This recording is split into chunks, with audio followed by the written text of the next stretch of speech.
What's going on, guys? It is update day today inside of Diablo Immortal, and we were pretty prepared for the things coming, but we did not know everything. Now, some things were announced yesterday over on X, which I put out a second video for you guys for, so you could be up to date and prepared, and others just popped in the game this morning. So let's talk about what we are actually seeing here today that came with this update. First things first, in the open world, we should see more populated realms or zones or maps with enemies, with quicker respawn rates. What does this mean? It means that farming should be easier, completing bounties should be easier because there are going to be more plentiful enemies. This is a positive change for the game until they make some type of a farming zone that is only for AFK or circle farming, which I don't think they're ever going to do. So this is a great fix to make farming a bit better.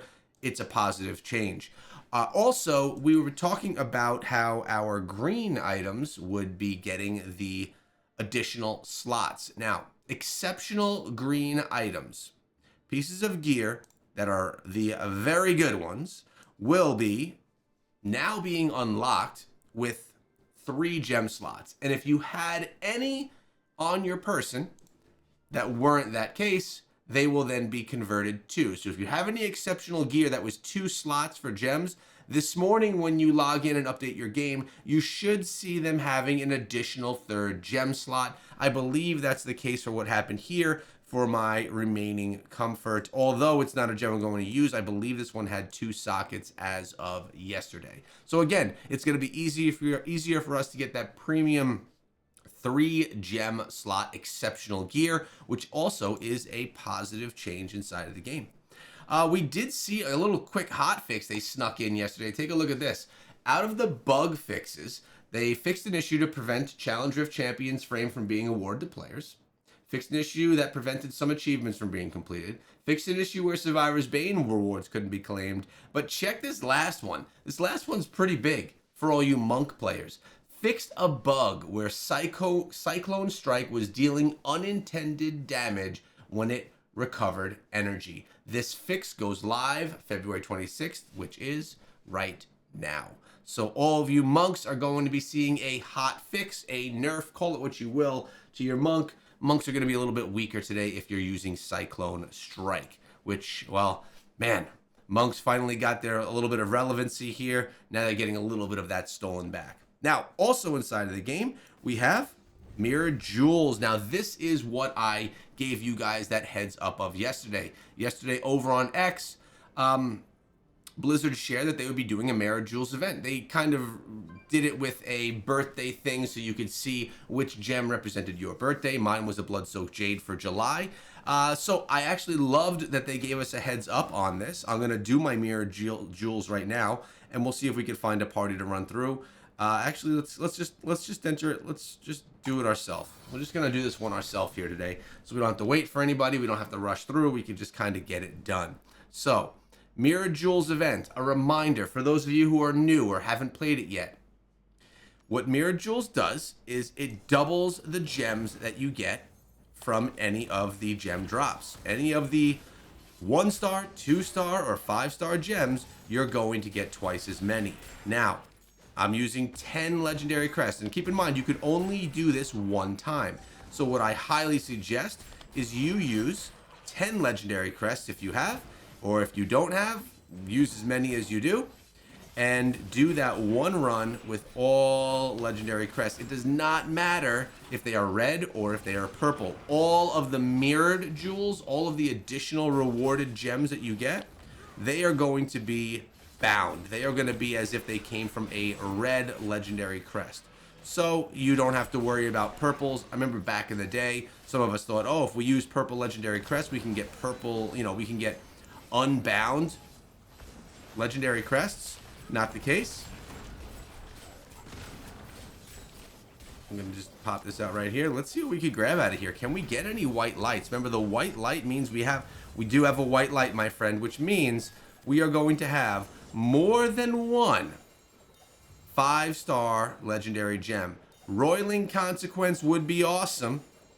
Ooh, so would what dropped right there, guys. So would what dropped. Woo! All right. Can you see it? I got to get a nice screenshot of this too. This is actually a nice thing that we could throw right here on the thumbnail. We're gonna just take a second, here and really revel in this beauty. There we go. Okay, let's take a look at what we got here. We're gonna go one at a time. Actually, we're just gonna pick them all up. At least this time they didn't all stack in one full stack. You see it right there, boys. The Bottled Hope. We got ourselves a Bottled Hope. We also got ourselves a bunch of other gems that we could probably use for upgrading whatever it is we may have. But let's go take a look right now what we grabbed out of here. Let's just go to our gems and let's see. There we go. A 2 out of 5 star Bottled Hope we grabbed. We also got ourselves some volatility shards. So we have 2 Bottled Hopes right here, which is so good because your boy rocks a Bottled Hope in his build. You see it right here. I use a Bottled Hope. So now these can be used for that upgrade. The Mirrored Jewels event worked well for me today. It is a good day. And it's actually good that I used red legendary crest, because if I would have gotten a Bottled Hope with a purple legendary crest, I would have gotten 1 Bottled Hope that was sellable and 1 Bottled Hope that was bound, and I would have wanted to use them both on my builds. So it's actually fine that I used the reds. It was actually a good use of drops because I could actually use the legendary gems that dropped from that. Man, that is a good start to the day. I'm feeling pretty nice about that. So the next part of the day is going to be running into the open worlds and seeing what kind of monster density and mob density there is. I'm going to be kind of testing out the spawn rates of enemies as we get into that open world, and I could report back on that later in the week because as of yet I haven't done that. We're going to actually clear out our accursed tower while we talk about it. I have not been in the open world yet. It's early morning when I'm recording this video, and all we did was a little bit of accursed tower clearing this morning. We haven't done much more. I also jump in here and then try and steal some of this stuff, steal them out. See, look at that little nice little farming trick. Get some free stuff out of them right there. So far the update's been cool. Nothing huge. There's a little bit more that I have to show you though. If you just give me a moment after I clear this out, there is a little bit more going on that you should see. That was not intended or expected to be inside of the game. At least, oh, there's a nice headpiece right there. Let's hope it's a nice headpiece. Something that I didn't expect to see inside of the game. I don't believe they were in the patch notes. And if they were in the patch notes, well, I missed them. So let's go take a look right over there as we get out of here. Come on now. Yes, we want to leave.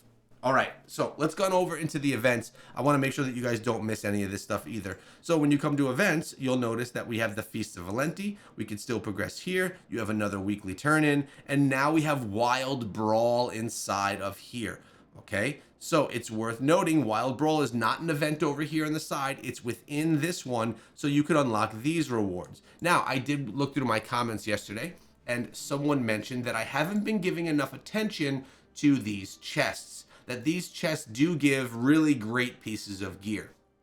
I've kind of been, I guess you could say, whining that the events, so for this case, Wild Brawl, Survivor's Bane was the specific one I was talking about, wasn't over here, so we couldn't get Battle Pass rewards for Battle Pass progression and all of that.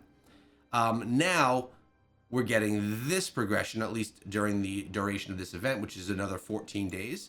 But these chests are actually quite good. They give you combat rating gear 2300 plus. So you will be getting a really nice piece of gear each time you get to another one of these chests. I just wanted to share that. It was mentioned in my comments. It was something that I haven't been mentioning. So there you go. We also have a new Revenant market. So essentially a new Phantom market had dropped inside of the game. But is it new? No, it's not new. It's returning to previous Phantom markets. You have this one right here, Revenant Market, and we could also switch the preview to the other one. This is what the Barbarian will look like.